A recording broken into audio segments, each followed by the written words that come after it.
So, as I was saying, I did not see the Masha ending happen. What I find is super fun is like how many times I've been like pissed off at the author for blowing smoke up his own ass.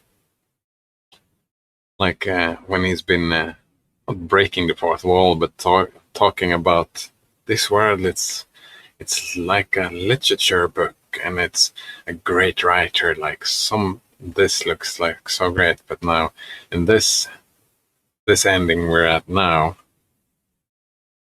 it's like he like the protagonist is the writer, and he is blowing smoke up his own ass, but now everybody's telling him that his script is shit. It's shit, dude. Well, not everybody, not yet. But like Masha really don't like the script. She's pissed off that something about her character, I don't know. But no, Wolf Monkey says can't even utilize Grace Period properly because all the mana runes, yeah, not giving you anywhere to go. Mana runes, man, they are the worst. Kill his ass at least. Good job, good job. He's such an asshole. He needed to die. Cog18 on tap says, who came up with this crap? Oh, right. That would be me. Exactly. Like, I mean, in one way, I'll have to eat my words now. Like every time I told him that he sucks because now they've flipped everything on his head. Like, yeah. I found that very funny.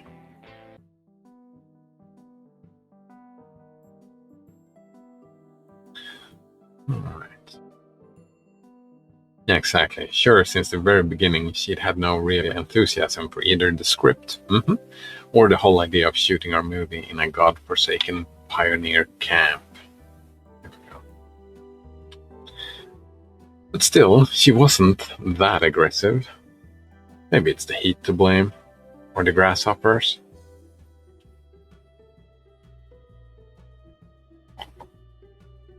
Yeah, right, look at this. They're behaving more like real people. Like everything is not perfect. Like the camp, it's not magical. It's the summer is all perfect and everything. Now oh man, the heat, it's so hot, and the grasshoppers, can they ever shut up? Like that's how normal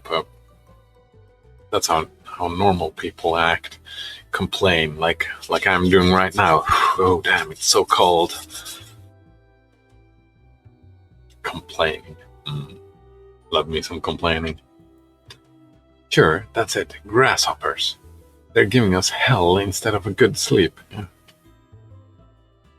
I wish we just had a button to release some sort of poisonous gas, and presto.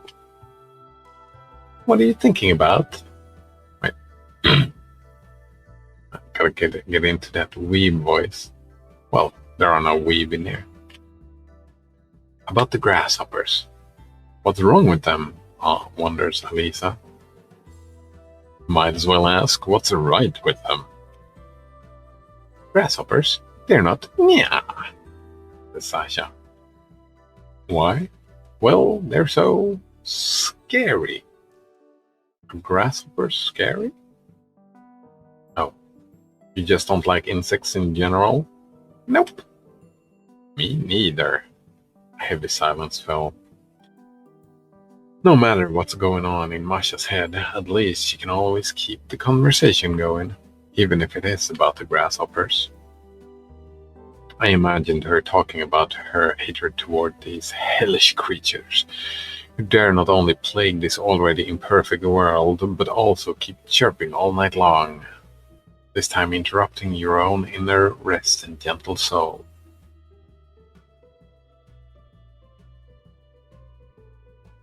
Do they though? Don't they like lull you to sleep like white noise? We don't really have that noise where I live, but like when I've been on vacation and stuff, I haven't been bothered by it, I don't think. Olga approached our table. Ready for the night shooting? night shooting. It's not like we've even completed the first scenes yet. And you also mentioned that we are done for today. We have to we have to make maximum use of the time, or else we won't make it at all. I couldn't say that I was completely dead tired, and besides, I had to show at least a spark of commitment to the success of my own project. Alright, what are we shooting?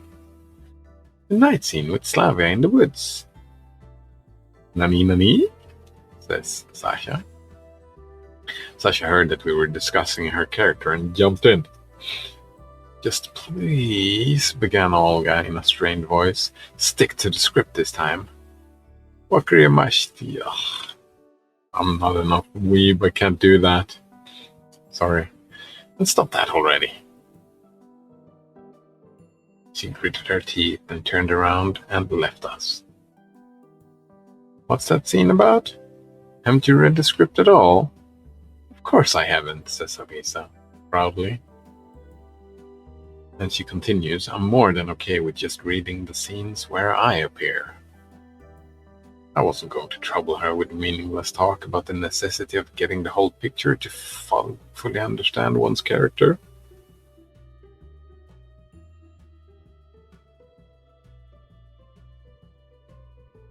Really?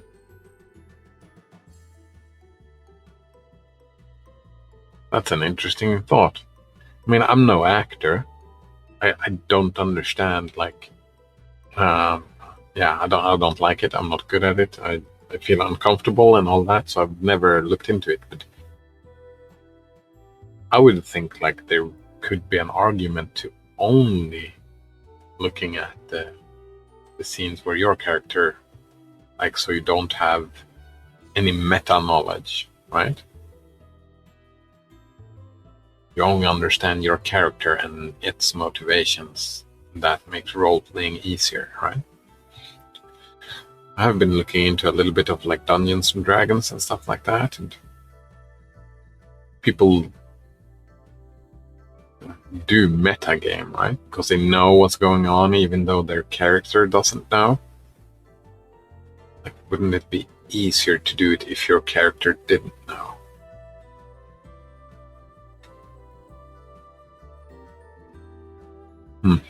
Well, that's from a characterization perspective. If we look at the full story, like themes and whatnot, like the point of the story, then the character is a representation of what the whole thing is trying to say, and in that sense, one could argue for the necessity to understanding the whole picture. Colgate Inotab says, but film doesn't show your character's whole life. They know stuff outside the scenes they appear in.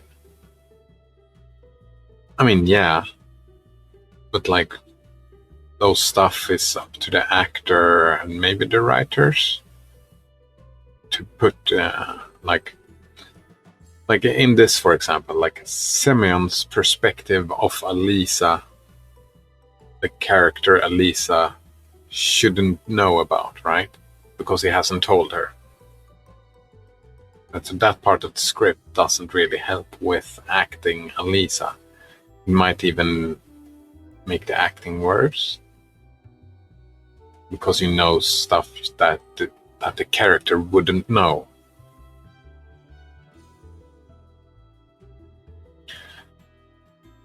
I don't know.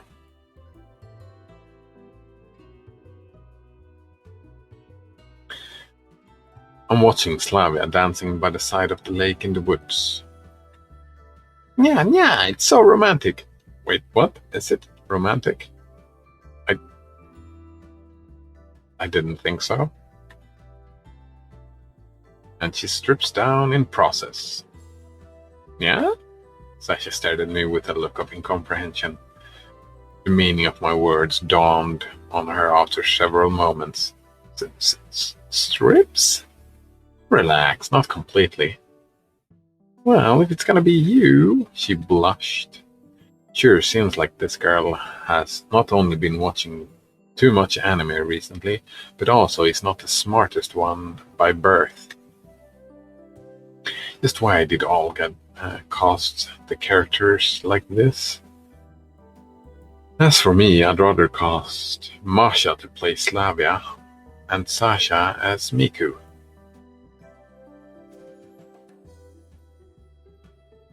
Yeah, that would make more sense. Anyway, it's up to the director to decide, and Olga is the only director we have. By any chance, says Alisa, will there be that? What? Asks Sasha, and gives Alisa a blank stare. No, says me. What do you mean? Nothing at all, asks Alisa. Not in this scene. Oh, so you will be doing that later, says Alisa, and showered off a sharp grin. If it sparks your curiosity so much, you should go and read the script already. Nah, I'm not curious at all, said Alisa, and got up from the table. Okay, I'll be going. What was all that about? What is that? Asks Sasha. Wait. Isn't Sasha a weeb? It's nothing. Go get yourself ready. The sun is already setting. Yeah. Sasha got up and dashed to the exit. They were talking about her getting naked, right? And she doesn't understand what that is. Not the brightest bowl in the... No, what do you call it? Brightest bulb in the... I don't know. Quickest fox. I finished my plate of potatoes and gave a heavy sigh. Well, at this rate, we won't manage to shoot even half a movie. Brightest by birth. Yeah, that's what they said. That's gotta be the Russian way to say it. Was it rhetorical? No, not really. Well, it was rhetorical, but I wouldn't mind. Sharpest tool in the shed. There we go. Thanks. Sharpest tool in the shed. There are many ways to say it, I think. Swedish way. I don't know. Many ways, indeed. I guess we can just put "to be continued" at the end. Yeah. And turn everything into an epic saga created by the students of a third-rate local cinema and television college. There we go. Fluffiest Moomin in the valley. Oh, nice. Oh man, I haven't seen Moomin in years. Years, I tell you. That's Finnish as well, isn't it?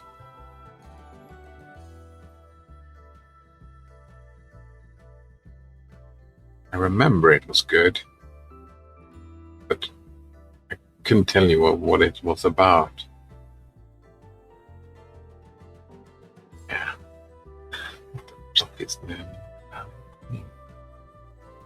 Not the bounciest Tigger in the woods. And turn everything into an... Suddenly I understood that, really, I don't care anymore. Wait, so not only is Semyon the character lying to himself, but now the protagonist is lying to himself as well. The characters are originally Finnish, yeah. There's a 90s anime about it, though. I'm guessing that is the one that I saw because I was a kid in the 90s.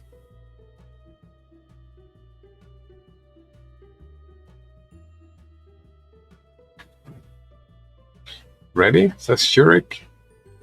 I turned back and caught sight of Shurik. It's not like I have anything to prepare.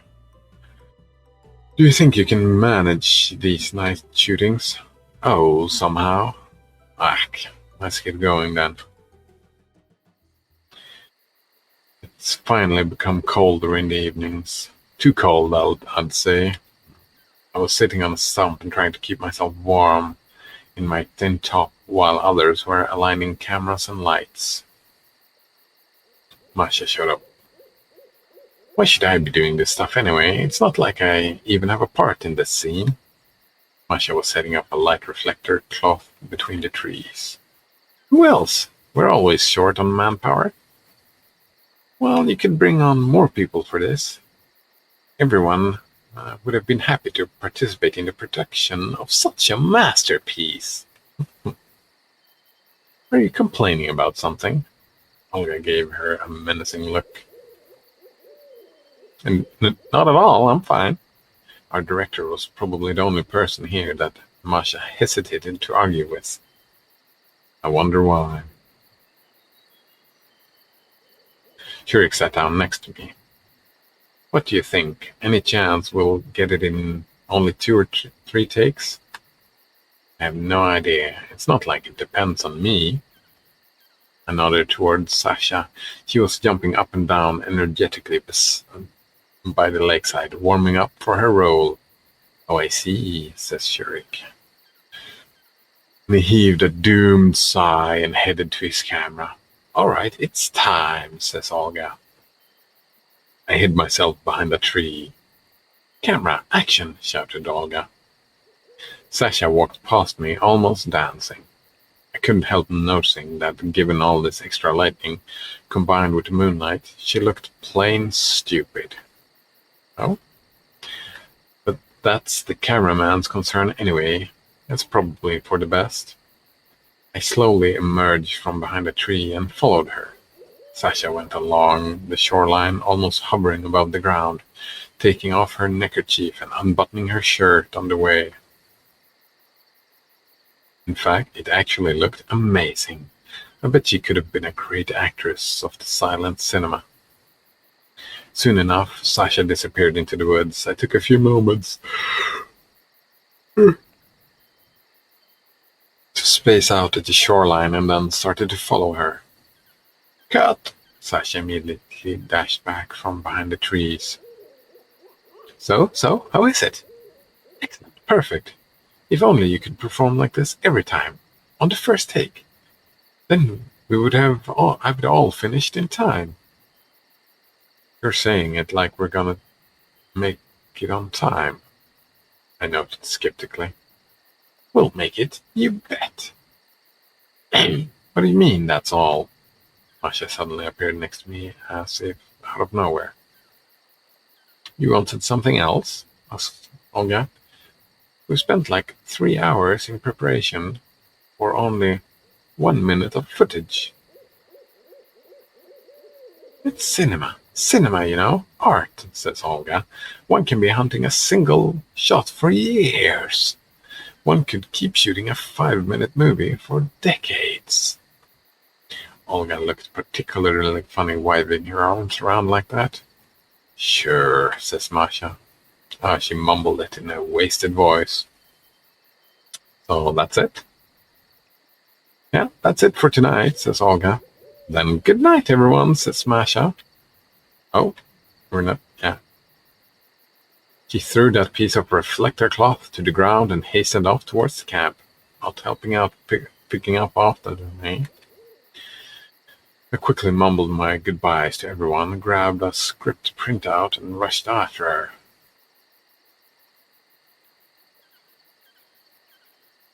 Isn't it when they do films like this that in this glade where they're gonna have more scenes in this glade, and when they set up for a night shoot, if every night looks the same, shouldn't they film all the scenes when they had some extra time, like when they've set it all up?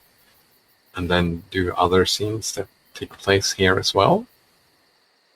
Isn't this a waste of time? I don't know.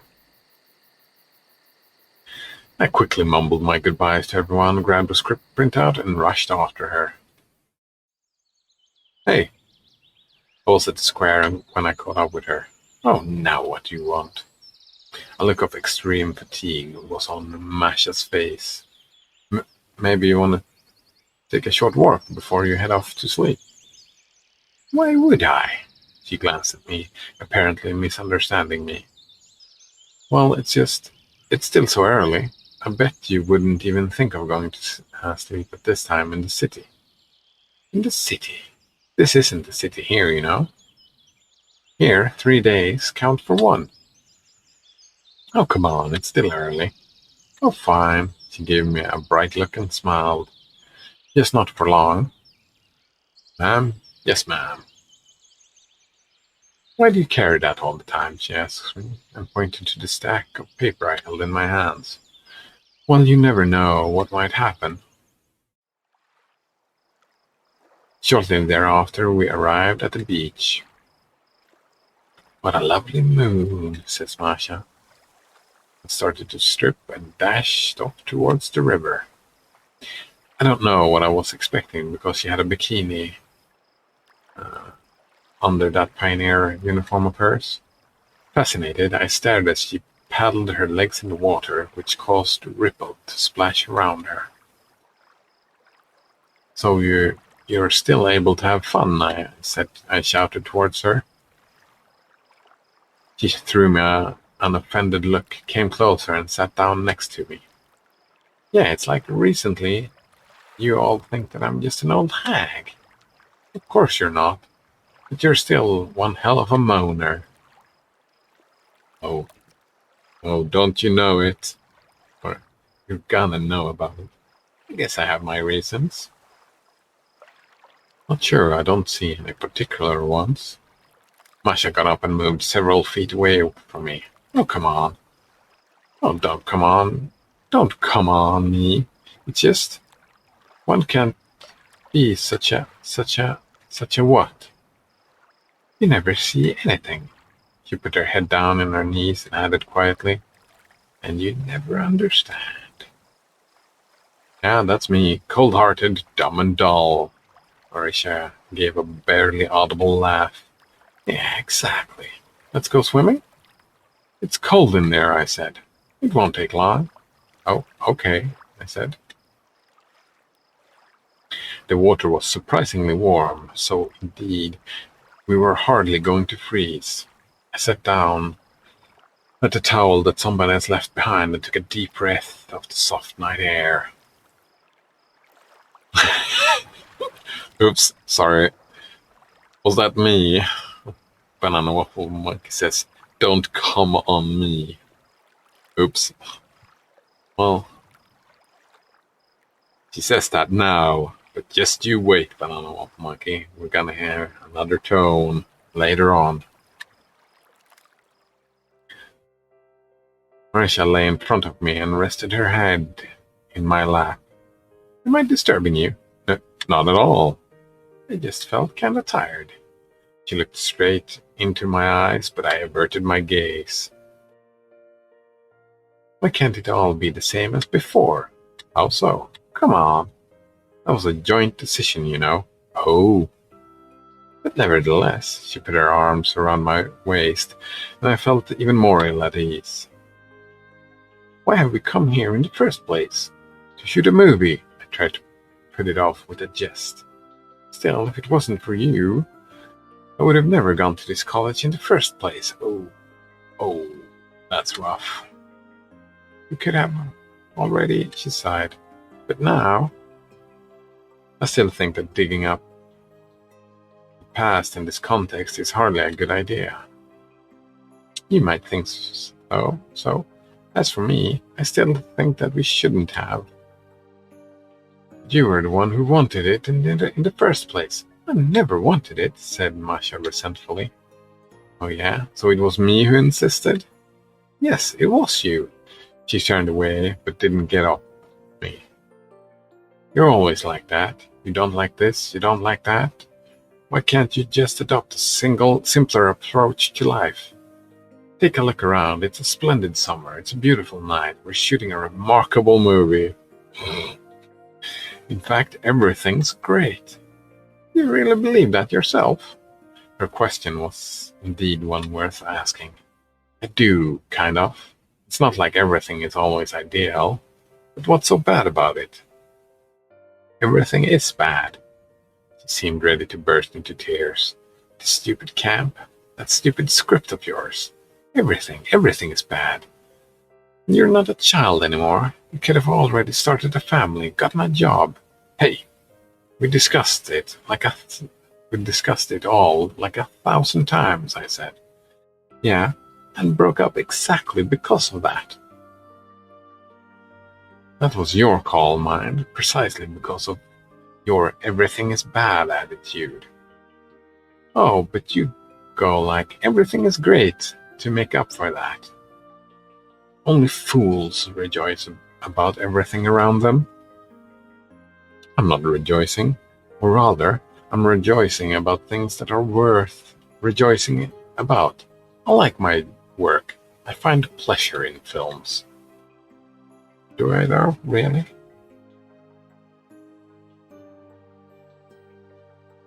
Phrasing. So that means you didn't find pleasure in me?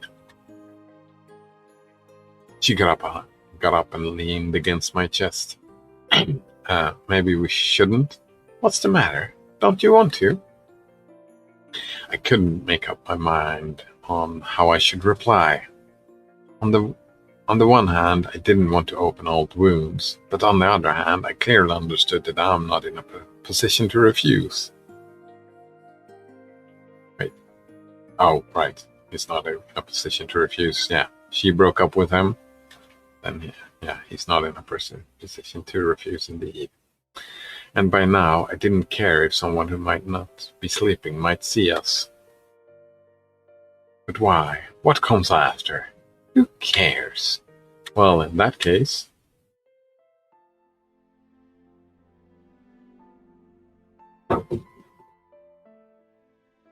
Colgate in on tap says, your crystal ball seems to be working today. And there's no blue balls today, that's for sure. Well, I hadn't read into that they were exes.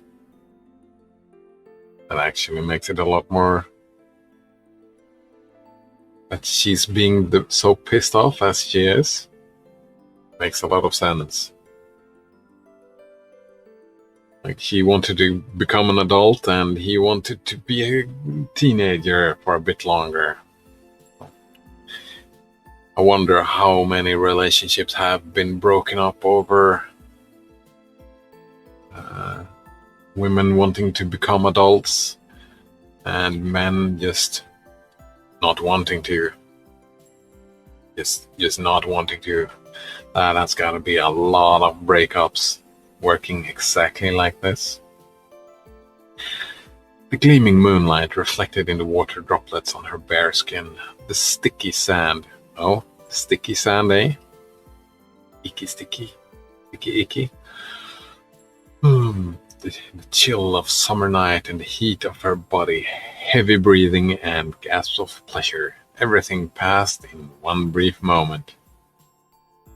Oof. Not like riding a bike, eh? Guess it's time to sleep. It's gonna be a rough day tomorrow. Olga will definitely push us hard. More phrasing.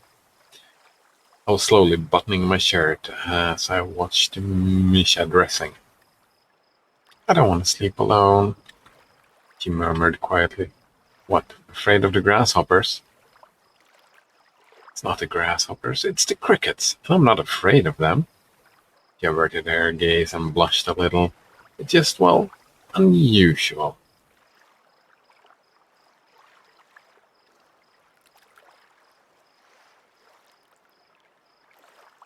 Wait, what Banana Waffle Monkey said, if they did it doggy style, he lasted 7 minutes instead of 1. Oh, I get it. Oh man, but that's like dog years being 7 years instead of 1. That makes no sense to me at all. Like 1 year is always a year, right? Like, it's 1 lap. I mean, they age 7 times faster, I get that, but time doesn't move slower, so I mean, you can have you tried using that excuse with a woman? Do doggy style, it'll last 7 times longer. Oh man, It's just, well, unusual, he says. You might have gotten used to it, given the amount of time. I suddenly thought that there was nothing wrong with this idea, especially given everything that had happened. Okay, but where? Masha gave me a questioning look. There are a couple of unoccupied cabins reserved for further scenes. Well, we could use these props for a while, I guess. Let's go. He smiled, got up, took my arm, and we slowly headed to the square.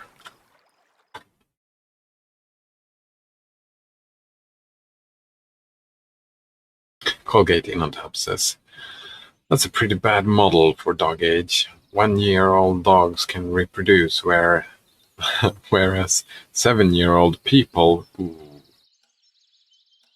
Very good point. Very good point indeed. It's a pretty bad model. For several reasons. It's like you just take how long a dog lives, like 11, 12 years, multiply by 7. And that's how people has gotten it. I agree. Very bad model.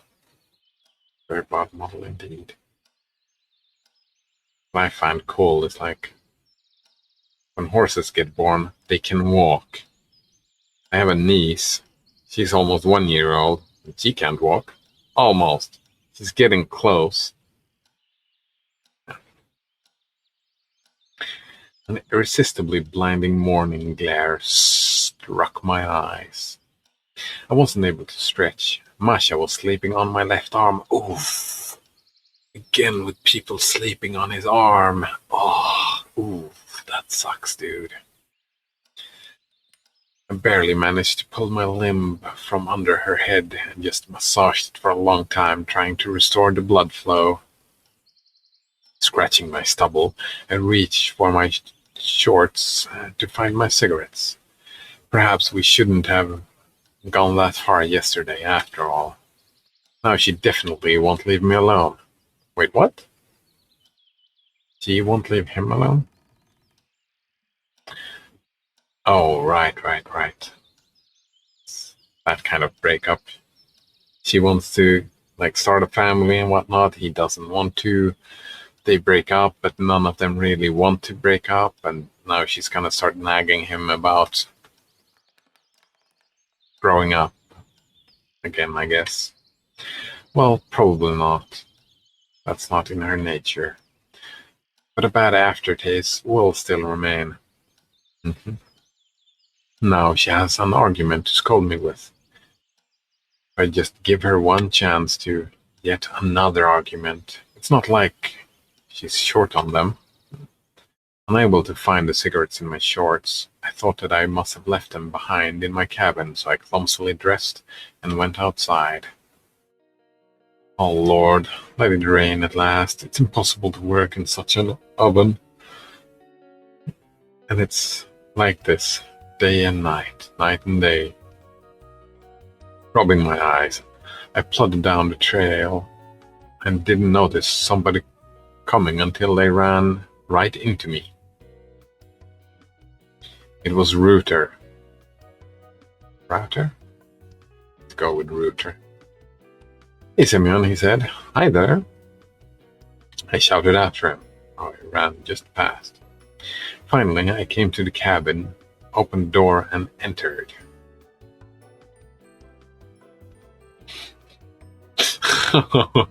Oh, nice.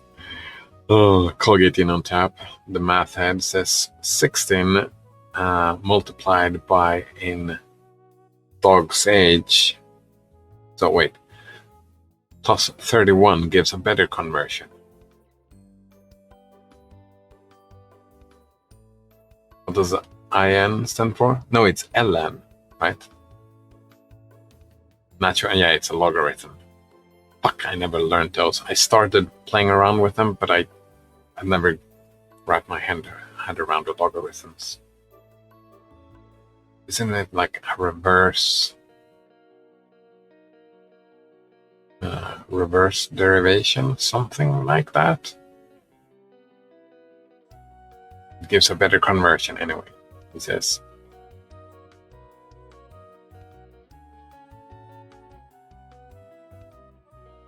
Oh, I don't have enough. I was kind of wanted to watch the curve, but I don't have. I don't know how to do it quick enough. I've just been learning about. Been using the GNU plots. GNU plot. Yeah, I've been using that a little bit, but I don't know how to do that in GNU plot. Here we go. ln parentheses a equals b means that e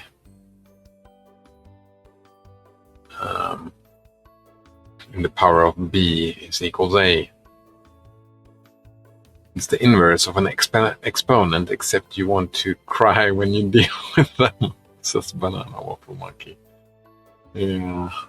So it's an inverse of an exponent, not inverse of a derivation. Where does the e come from? Don't understand e either.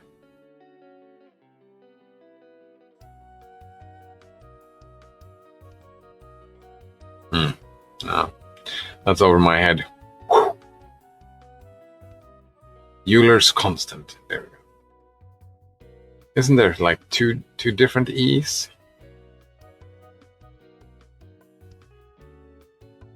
My first number from Wikipedia. All right, let's check.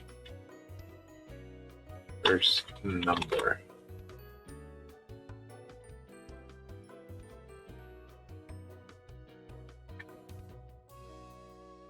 The Neper symbol NP is a logarithmic unit for ratios of measurement of physical field and power quantities. Oh, physical field? What's that? Power quantities? Such as gain and loss of electronic signals. The unit's name is derived from John Napier, inventor of logarithms. As can be the case for decibel and bell, Neper is a unit defined. Wait, it's not a part of the SI. It is accepted for use alongside the SI. It's Euler's.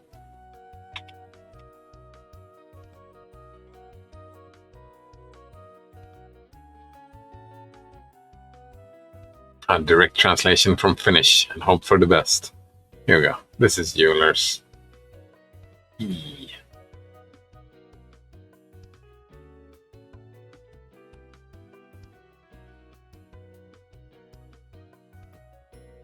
Neperin luku in Finnish. Sorry about my pronunciation. Don't know any Finnish. It's a mathematical constant. Approximately. Is that the golden ratio? No, the golden ratio is something else. It's approximately 2.70. So it's, there we go.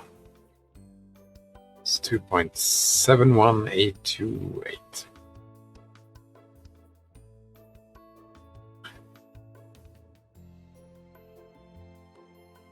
Banana Waffle Monkey says, I fucking love that it is the infinite sum of the inverse of the factorials.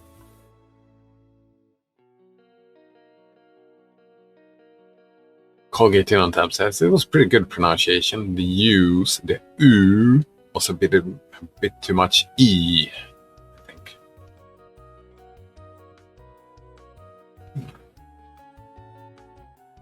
So, luku.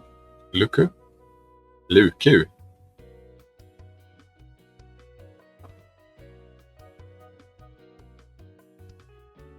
Like, that again goes over my head. Infinite sum of the inverse of the factorials.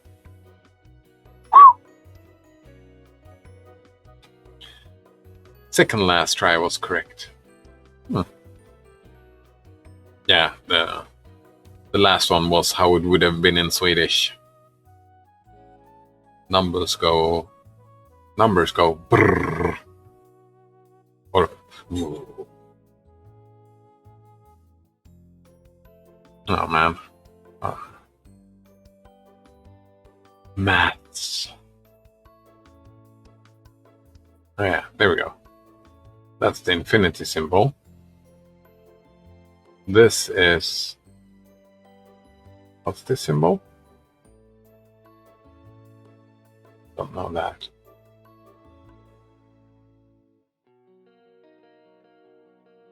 Is this the sum symbol? The sum of? Summation. Yeah. Big sigma. Greek uppercase sigma. And it's summation. So, infinite sum of the inverse factorials. Oh man.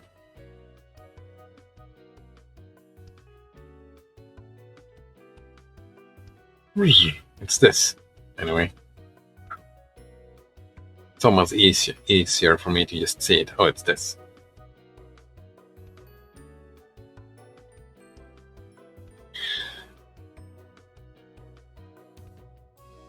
Banana Waffle Monkey says that the bottom is lower bound or starting point. The top is upper bound or the end point. So you go from bottom to up? That's fucked up. Why not the other way around? In this case, infinity, because it's technically approaching a limit. Yeah, it's like you have to stop somewhere on the sigma. Yeah, I'm not in the mindset, and I don't have enough basic knowledge to understand this. But for reading summations.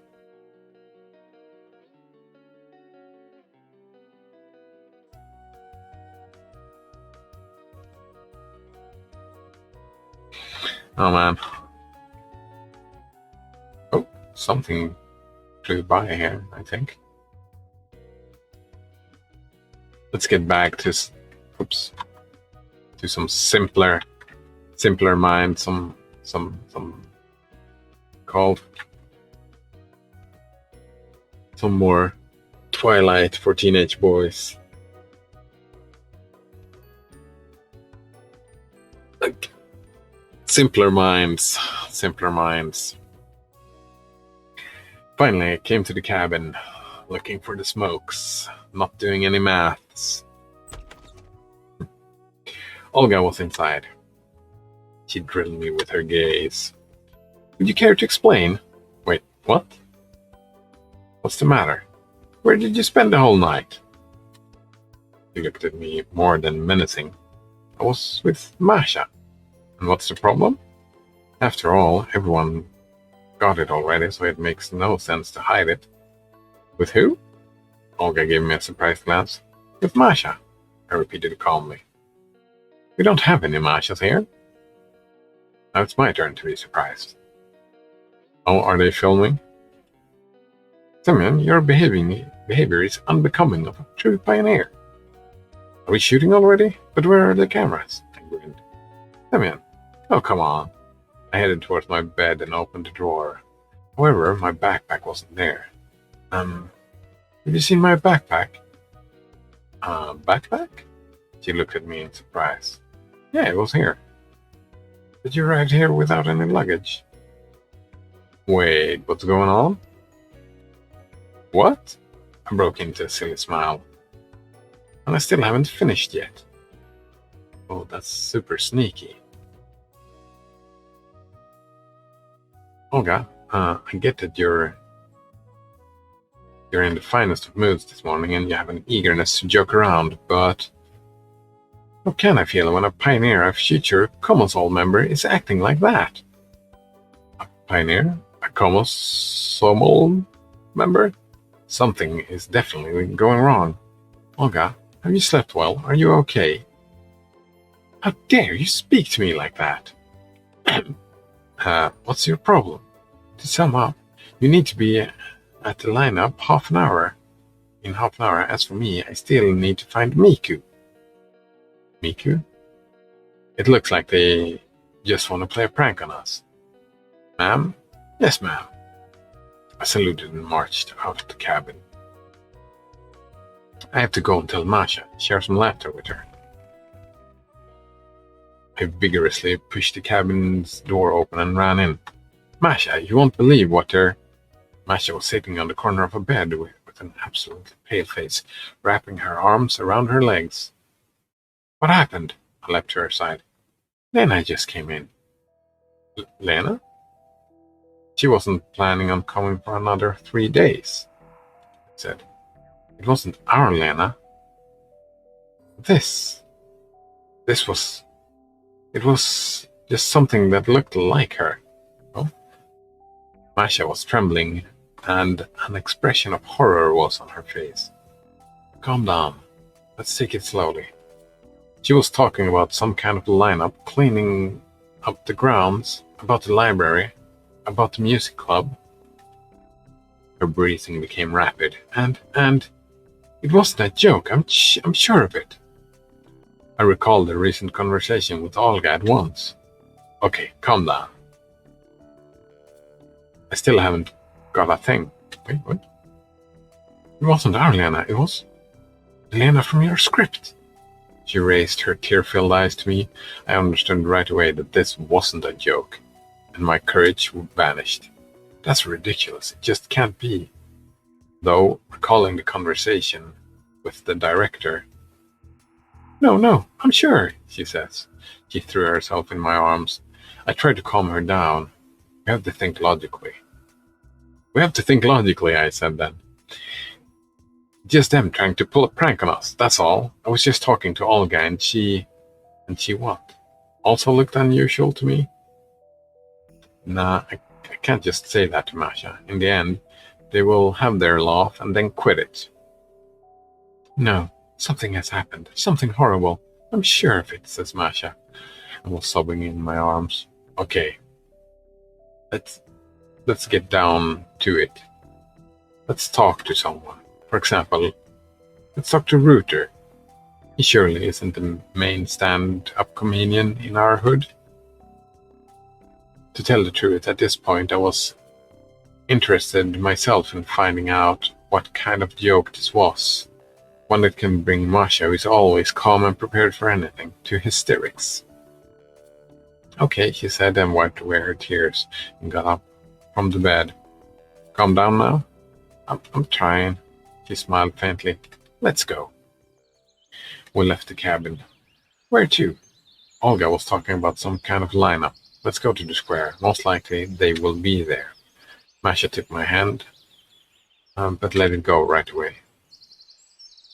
I chose not to look in her direction because I already knew what expression she had on her face, and just headed to the square. The lineup, if that is the right term for people flocking around the monument, was quite crowded. I didn't recognize even half the people gathered here, and that fact was extremely strange on its own. Olga tried to line them all up. I chose not to linger and went up to her. Olga, you know... Oh, Miku's here too, she interrupted me. Excellent, we'll talk after the lineup. What lineup are you talking about? Isn't that enough, playing games? For God's sake, it's not funny anymore. She looked at me in confusion. What are you talking about? About that? Masha cautiously looked around from behind my back. Olga, it's really not funny anymore. I don't understand you two, she says. Let's seriously get back to the shooting, I said. What shooting? I looked at her attentively, and for the first time realized that perhaps she wasn't joking. Olga was never a decent actress, so I doubt that in this expression of surprise and incomprehension was fake. What a mess. Okay, let's assume. Tell us your version. Version of what?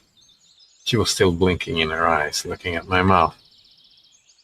I got it. I grabbed Masha by her arm and headed away from the square. Here, hold on. Where are you going? We have to find someone less insane. Olga's shouts followed us, but I didn't pay any attention. Soon enough, we reached the clubhouse. According to the script, it ought to be here. Let's go. Masha didn't reply, just followed my lead. I opened the door and abruptly walked in. Ruto was there, as I had expected. What's happening? Well, Simeon, and you're not alone. Hi there. Have you come here to join our club? Says Ruto. It seemed that there was something wrong with him too. Why aren't you at the lineup? I asked him, mischievously. Well, I've got something to finish here, he said. Whatever. Just tell us what's going on here. Am I missing something? Just like Olga, he stared at me with no sign of understanding. Why the heck is everyone around acting like we're a real pioneer, like we're real pioneers in a real pioneer camp? Isn't that the case? Is it? Well, actually. And what about the film? What film? The film, the one that we're filming. Ruther says, Simeon, I really don't understand what you're talking about. It's only now that I realize that everyone around is calling me Simeon. Well, Sasha was always calling me Simeon Kun too. That was clearly a joke, while here... It's not a big thing, but my name is definitely not Simeon. I stepped back in horror and tripped over Masha. She let out a short scream. And you, Miku? I wasn't listening. I snatched Masha's hand and ran out. I managed to halt only at the bus stop. As I turned around, I saw Masha grasping for breath. I let go of her hand and sat down on the edge of the road. Looks like the two of us are in trouble. Don't you get it? Everyone here behaves exactly as it was written in my script. She stared blankly at me for some time, then she recovered. Yeah, fair guess. But what? Why? Like I would know. So what are we gonna do? I don't know, I said. Masha was on the edge of bursting into tears. Oh, stop it, really. Oh, stop it. I really have no idea. How can I come up with ready-made solutions in this situation? I understand, but, he did write the script, so he, if anyone, would know what was going on. No? Since he created the world that all of them are living in right now. So he would know, like, all the meta-knowledge about what is going on, the mystery, he would already know. The me character, the protagonist, the narrator. I understand, but after all, there is still a possibility of it being a silly joke. Well, an overdone one. But what if? Well, if, then we'll act in accordance with the circumstances. I sighed and quickly stood up. Let's go eat something at least. I think that whatever is happening here, food will be served. Masha gave a barely noticeable smile and followed me. The canteen was jam-packed. Even at the lineup, I noticed that there were many more people than were here yesterday. Did all these children really come here to an abandoned camp? No, there's something really wrong about that. However, food was being distributed, so me and Masha took trays and sat down separately from the others. I ate intently, trying not to raise up my head from the plate and not to look at the surrounding people. However, it didn't help me much. In a couple of minutes, someone showed up near our table. I barely managed to raise my eyes, and I saw Lena. Can I? She asked quietly. Yeah, suit yourselves, said Miku. Masha. While I was thinking about how I should answer, Masha pulled out a chair beside her and invited Lena to sit down with a gesture. You weren't yourself this morning, said Lena. She began anxiously. Masha said, well, I got up on the wrong side of the bed. Masha laughed nervously. Lena glanced at me and then quickly looked away. So, how's it going? I started with more general questions. Fine, she said. I see. Genuinely had no idea what we can discuss with her. Plus, Lena indeed looked pretty odd. While she was usually all fun and high spirits, now she looked extremely timid and shy. Did you hear anything about Slavia? Asked Lena. What happened? Well, nobody has seen her since yesterday, said Lena. It's like you two disappeared first. Now you're here, but Slavia is. She left long pauses after each of her sentences. I still didn't get it. Either it's completely perfect acting, or the being sitting in front of us wasn't our Lena. Nope, we haven't seen her, said Masha. Well, I hope she will be back eventually, says Lena. Yeah, we hope so too, I said. Slavia. Sasha indeed could lose her way in broad daylight. That's hardly surprising.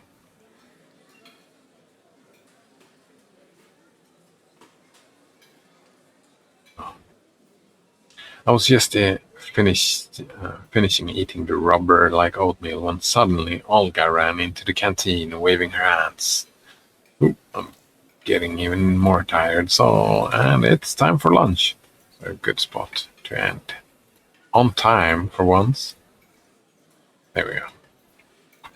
And we'll continue this weird little side story tomorrow.